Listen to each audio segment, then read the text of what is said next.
பிள்ளை சாகிறதை நான் பார்க்க மாட்டேன். பிள்ளை துடித்து துடிக்க சாக போகுது, தண்ணி இல்லை, நான் வறண்டு. அன்பானவர்களே, பிரியமானவர்களே, இந்த அம்மாவுடைய வாழ்க்கை இனி முடிஞ்சு போச்சு, அவ்வளவுதான் என்று நினைக்கும் பொழுது புதிய வழிகளை திறந்து புதிய வாழ்வை கர்த்தர் கொடுக்கிறதே உனாகவே இருக்கிறார். கூப்பிடுறாங்க, அழுகுறாங்க. வேதம் சொல்லி தேவதூதன் சொல்றான், பிள்ளையின் சத்தத்தை கேட்டா. பிள்ளை கூட ஜெபம் பண்ணி இருந்து பாருங்க, பிள்ளையின் சத்தத்தை கேட்டா.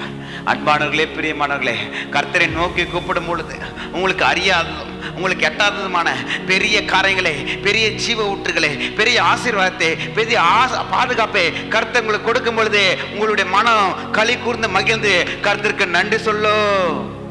எது விடாமன்னு சொல்றீங்க, உடனே பதில் வருது. நோக்கி கூப்பிடுறாங்க.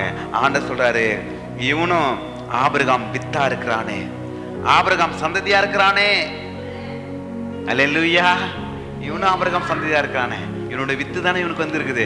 இவனை நான் பெரிய ஜாதி ஆக்குவேன். தேவன் பிள்ளையோடு கூட இருந்தார். அவன் வளர்ந்து வனாந்தரத்திலே குடியிருந்து வில்வித்திலே வல்லவனானான்.